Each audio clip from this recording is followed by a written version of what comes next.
All right, hey folks, this is History 100, Professor Diffley, Chapter 6, Lecture Video 2. So this is where we're about to pick up the Roman Empire and the built environment. As always, look at the notes to these slides. There's some stuff on here on this, but especially for this one, check out that video, the fly through the virtual tour of Rome, Imperial Rome. Covers a lot of this, especially the Forum. The Forum is like the modern agora. Well, the Romans era agora. We're going to see. That's going to be a theme in the course. We'll see later what it becomes by the Middle Ages and beyond, and then we'll discuss what it means today. You also had public baths, which I'll show you on the next slides, and discussed extensively in the Roman tour video of Rome. The housing. We've seen the inside of a Roman's house in the last chapter. The poor housing is what you see in this slide here. These tenements, we still use that term. They're poorly built sort of buildings, with absentee or slumlords, that sort of thing. This was for what they called the proletariat. You may have heard that term in Marxism, but where it actually comes from is that was urban dwellers, poor urban dwellers in the Roman era. And so, thing with these buildings, though, I mean, even though this one's still standing, there's no building codes back then, all that. There's not really building codes in the modern world until the 20th century. But these things would collapse a lot. They were overcrowded. Fires would break out through them because that's how people heated and cooked. Poor sanitation in these areas. A lot of it, the streets were incredibly dirty. But you see here, there are like the sort of gutters on the sidewalk and the road to, wash it away, but not always the best. But again, you can see that in the videos too. Aqueducts, roads. But let's go to the baths. All of Rome had public baths. This one is from Bath, England. I'll give you one guess on why the city is called Bath. Ancient ruins of them. These were like spas, gyms, everything, places for people to meet. They weren't just public bathing facilities, which is, they did do that, but there was so much more. So people go to gyms, people go to spas, that sort of thing today, and they talk and meet. Here's some more pictures of it. Here's from a tour of it in 2016. Obviously, the water wouldn't have been nasty green like this back then, but they were heated. How'd they heat them? Underneath. Here's another picture of it. This is one of the bathhouses. Again, you can move through this thing like a spa day, or I forget what else they're called, where there'd be, massages, different rooms, steam rooms, that sort of thing. But underneath these, you can see this, right? There would be a swimming pool, cold rooms, dressing rooms, hot rooms, all these things, lavatories, bathrooms, all these that go through. Underneath, what's heating all these? Giant cauldrons and fires that slaves or, poor workers would keep heated. So these were heated. Again, watch that video. Talks about this a lot. Roman roads. I know we've talked about him before, but the Romans really were great at this. Here's one from very recently. They were building in a town just outside of Rome, Italy, modern day. I think this was 2017 actually, and there's notes on this in the slide. And you can Google it too. They're building a McDonald's. I'm not kidding. They're building a McDonald's, and they unearthed a Roman road. And you could even see, if you can see the cursor here, the bodies. The people that were buried next to the road who died on it. So they're skeletons. But there's so much of ancient Rome that has still to be uncovered, as there is much of it. Even today, just a note of like the Roman Forum, the images we have of them. That was all really, we started to see that in the 20th century. Benito Mussolini is going to exhume all of this to try to tie himself back to Rome. The fascists, remember, fascist comes from the fasci that the consuls carried. So, it was a very, for, all the negatives, what they did do is start to unearth all of this in Italy. Here's another one of it. You can see the picture of the body. You can take a tour through it. And I don't have the picture here, but if you Google it now, when you go to McDonald's, up at the counter, the floor is glass, and you could look at the road, the museum underneath. So in Italy, there's a McDonald's that is both a McDonald's and a museum. It's different. Here's another picture of the Roman tenement, a Roman street. You can see some of this, the Roman urban planning. These are, you can see the pictures here and all this. This is that with the video I keep mentioning. That is, this is what Rome is going to look like, and they're going to take you through all of this on that one. Here's more aqueducts in Nimes, France. Some of these could still work. You know, Rome had running water in its cities. You know, Rome itself had about 300 million gallons of water brought in by 11 aqueducts every day. People had plumbing, indoor heating.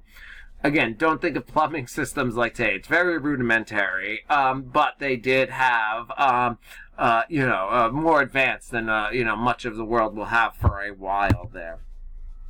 More of these there. So Roman society, a little bit more slavery we've talked about, and marriage. Life of a slave, very difficult. They could get their freedom.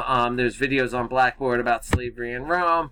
Marriage, there's arranged marriages. We've talked about the marriage contract before. Marriage in the streets, you know, so that everybody knew. You know, today we record marriages and we have marriage announcements, and it is really to tell people that these two are together, and they would do the same by having it a public ceremony. Outfits, you know, brides wore blue, and they will for a long time. White is a very modern 20th century concept that brides should be wearing. Late 19th, 20th century concept. Even today, there's often a saying for brides is, you know, when they get married on their wedding day, something new, something borrowed, something blue, something along those lines. But the blue part harkens back to this. Why blue? Because it goes back to that was the dress brides would wear. Again, reproduction, incredibly important back there. That's why people got married. Why? Ensure the next generation. Ensure there's going to be soldiers. Why? You know, how important is it? The government supported it. Just like today we give tax breaks. There's a child tax credit. They did as well. The more children, the more benefits you would get. Dangerous to women, very, very dangerous. You see a midwife here. This is a sign she would have had on her place of business. Very dangerous. Women often died in childbirth back then from bleeding and other complications. Today, that's a hallmark of modern civilization, is that we are better at this, that women don't die.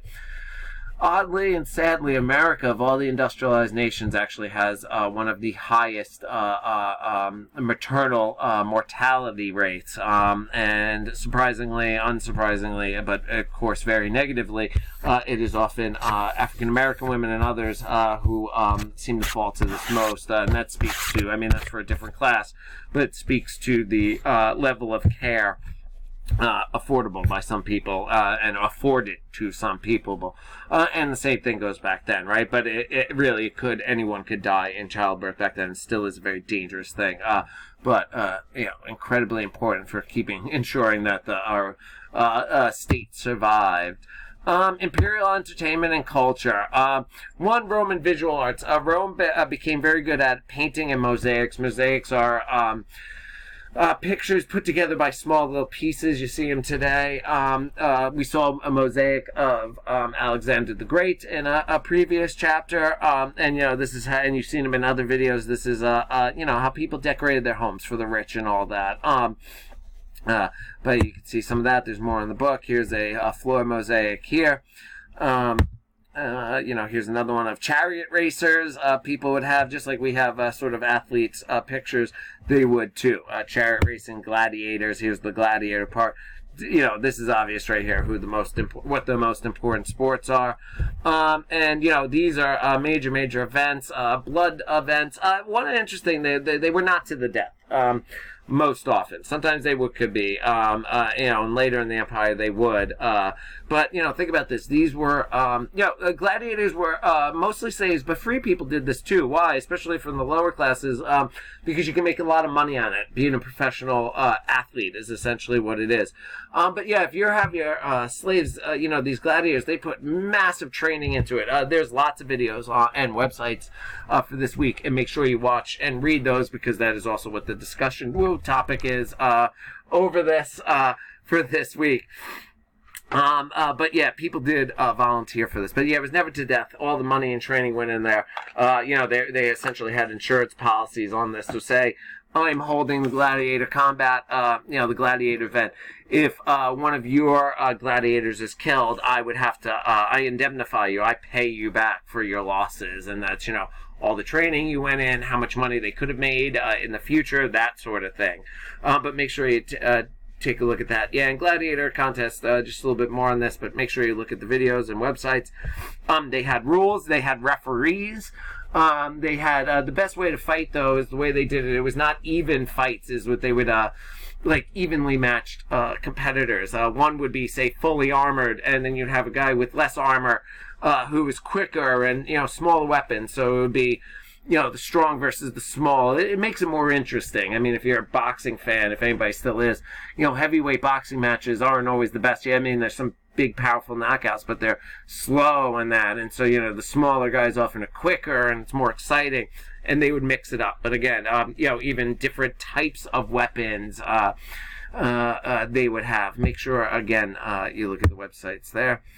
This is the famous Colosseum, all made of cement. Oh, and that's what helps Rome build all this, their cement. We still don't know their exact how they made it. There's still cement. The Romans made piers that had been saltwater for thousands of years. Literally a couple thousand years, and it's not rotted away. We have no idea how they were able to do it, but this is the famous Flavian Colosseum. Flavian Auditorium, which we know as the Colosseum today, could hold about 50,000 people for gladiator combat. They could even flood it and put on naval combat. Again, the tour of Rome will show you. This is, again, the Colosseum. The floor used to be there. Unfortunately, like I said, Mussolini and them decided to tear it up so you could see underneath. They did change the character of it, but you could tour it today, as you can see here. Chariot racing, by far the most popular form of entertainment in the Roman Empire. This was more popular than gladiator contest. Why? Part of it is betting. Lots of betting. You can bet on any sport, as people do today, sports books. But here, chariot racing was a huge betting industry. Horse racing still is, but this was even more so.